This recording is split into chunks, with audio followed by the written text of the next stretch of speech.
नमस्कार दोस्तों। मैं यूट्यूब में जो बातें बताती हूँ उसका उद्देश्य मेरा स्वयं को समझाना रहता है। क्योंकि हुआ क्या कि जब मेरा बेटा बैंक में ऑफिसर बन के प्रोबेशनरी ऑफिसर बैंक बन के अगस्त में चले गया, यहाँ से मेरे घर से दूर उड़ीसा में चले गया। उसके बाद से मेरी तबीयत इतनी ख़राब हुई कि मैं बिस्तर से उठ ही नहीं पा रही थी, इतना चक्कर आता था। फिर मैंने अपने आप को धीरे धीरे संभाला और अपने आप को समझाने का प्रयास किया। इसीलिए मैंने यूट्यूब में भी आई तो मैं अपने मन को ही समझाती हूँ, उसी बात को मैं आपके सामने व्यक्त करती हूँ। कोई नया चीज़ नहीं है जो मैं बोलती हूँ। तो आज मैं बात करूँगी मोह के ऊपर। क्योंकि देखो, मैं बेटे के लिए भी रो रही थी, या जो भी मुझे दुख होगा वो केवल एक मोह के कारण ही है। तो ऐसा तो नहीं है कि वो मेरे बेटे से प्यार छूट जाएगा, लेकिन अपने आप को अपन समझा तो सकते हैं। तो ये देखो, जो मोह में ज़्यादा रहते हैं उनका जीवन बर्बाद हो जाता है। तो एक एग्जांपल लेकर चलती हूँ। जैसे बचपन में ना मेरे पापा लाइब्रेरी से हम लोग के लिए किताब ला के देते थे, और बाद में धीरे हम लोग थोड़े से बड़े हुए तो हम लोग खुद मेंबर बन गए लाइब्रेरी के। तो ऐसा कभी कभी होता था कि कुछ बुक बहुत अच्छी लगती थी तो जिसको लौटाने की इच्छा नहीं होती थी, तो पिताजी ने समझाया कि अब एक पुस्तक का आपको क्या काम, उस पुस्तक में जो भी लिखा है उसका ज्ञान तो आपने प्राप्त कर लिया, और फिर अब किताब वापस नहीं करोगे तो आपको लाइब्रेरी जाने नहीं मिलेगा। इसलिए आप एक किताब को वापस कर दो, और लाइब्रेरी में तो बहुत सारी पुस्तकें रखी है, फिर आप एक किताब के कारण उन पुस्तकों को पढ़ने से वंचित हो जाओगे। ऐसे ही होता है। तो फिर मैंने पुस्तक वापस कर दी। और इसी तरह हमारा जीवन भी है। हमारे जीवन में भी बहुत सारे पुस्तकों की तरह व्यक्ति आते जाएंगे। यदि हम एक ही व्यक्ति को पकड़ कर रखेंगे तो और अन्य जो व्यक्ति हमारे जीवन में आने वाले हैं उनसे हम वंचित रह जाएंगे। तो ऐसा नहीं है कि उस व्यक्ति को हमें भूल जाना है।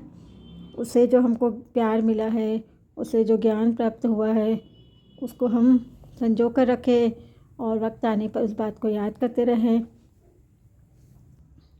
तो पुस्तक की तरह हम जितने भी व्यक्ति हमारे जीवन में आते जाएंगे उनसे हम कुछ ना कुछ नया ज्ञान सीखते जाए। अपने आप को एक ही पुस्तक के दायरे में कैद न रखें, कहने का अर्थ है। तो ये और भी अपन लोग कई साधन मिलते हैं अपने को सीखने के लिए, और जब तक हम मृत्यु तक नहीं पहुंच जाते हैं जीवन में दिन प्रतिदिन हमें कई चीज़ें सीखते मिलती है और सीखते भी जाना है। अलग अलग व्यक्तियों से हम मिलते हैं तो हमको अलग अलग प्रकार का ज्ञान प्राप्त होता है, बहुत कुछ सीखने मिलता है। प्रत्येक व्यक्ति का स्वभाव, मानसिक अवस्था, शारीरिक अवस्था, कुछ भी चीज़ देखकर हम कुछ न कुछ तो सीखते ही हैं। इसलिए अपने ज्ञान के क्षेत्र को बढ़ाने के लिए अपने दायरे को बढ़ाते जाए। मतलब दुनिया के संपर्क में हम जितना ज़्यादा रहेंगे ना उतना हमारा ज्ञान बढ़ते जाएगा। खुला आकाश रहेगा तो अपन लोग ज़्यादा एरिया तक, जैसे पक्षी उड़ पाता है उसी तरह हमारा ज्ञान भी खुले आकाश की तरह होना चाहिए। मतलब हम एक घर में ही कैद होकर रहेंगे, किसी से ज्ञान प्राप्त करने का प्रयास नहीं करेंगे, बस एक ही दो चार लोगों से संबंध रखेंगे तो हमारा ज्ञान का दायरा भी सीमित हो जाएगा। कहते हैं ना, कुएं का मेंढक, उसको लगता है कि ये कुआं ही पूरा संसार है। इसलिए लोगों से मिलते जुलते रहे, जिससे कि क्या होगा कि उनके अनुभवों से हमारा ज्ञान बढ़ते जाएगा। और तो इसी तरह हम आगे अपने जीवन को व्यतीत करते जाएंगे, और जो मोह में फंसे रहेगा उसका जीवन बर्बाद होगा ही। तो देखो, माँ को अपने बच्चे से प्यार तो रहेगा, वो ख़त्म तो कभी होगा नहीं। इसीलिए किसी व्यक्ति वस्तु के बिना भी जीने की आदत डाल ले। कभी कभी ऐसा होता है, कई बार परिस्थिति अच्छी रहती है, आर्थिक परिस्थिति, तो एसी में रहना, महंगे कपड़े महंगे महंगे शौक़ रखना, कपड़े पहनना, खाना वगैरह, ऐसा हम लोग की आदत हो जाती है। और कभी परिस्थिति फिर आर्थिक स्थिति कमज़ोर हो गई किसी भी कारणवश, तो फिर उन वस्तुओं के बिना हम बहुत दुख में चले जाते हैं। तो वस्तु क्या है? उस वस्तु तो ये विनाशवान वस्तु है, तो नाशवान वस्तु के प्रति मोह क्या रखना।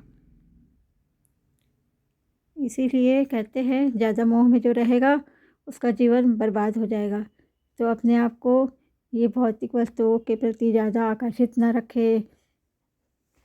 जितना सिंपल रहोगे, जितना सादा जीवन बिताओगे, उतना ज़्यादा हम खुश रहेंगे। बोलते हैं ना, सिंपल लाइफ इज़, सादा जीवन उच्च विचार। तो हमेशा ज़्यादा किसी चीज़ के प्रति ना बहुत ज़्यादा अपेक्षा मत रखें कि हमको ये चाहिए, वो चाहिए, ये रहे मिल जाएगी, इतनी महंगी वस्तु मिल जाएगी या ये सामान मिल जाएगा तो ही खुश रहेंगे। ऐसा कुछ नहीं है। हमको जीने के लिए क्या चाहिए? 2 रोटी, 2 कपड़े, जो घर चाहिए, बस इतना भी मिल जाए तो काफ़ी है। तो ऐसा भी नहीं मैं कह रही हूँ कि हम साधु जैसा जीवन बिताएं। देखो, हम अपने तरफ से पूरा प्रयास करें। हमारे हाथ में क्या है? केवल कर्म करना ही है। और मिल गया तो अच्छी बात है, नहीं मिला तो उसके लिए दुख कैसा? मतलब नहीं मिल रहा है तो हम दुखी इसलिए हो रहे हैं क्योंकि हम उस वस्तु के बारे में सोच रहे हैं, और है ना, इसलिए हम दुखी हो रहे हैं। तो दुखी होना भी क्या है? एक प्रकार से मोह में बंधना ही होता है। तो मिल गया तो ठीक है, नहीं मिला तो ठीक है।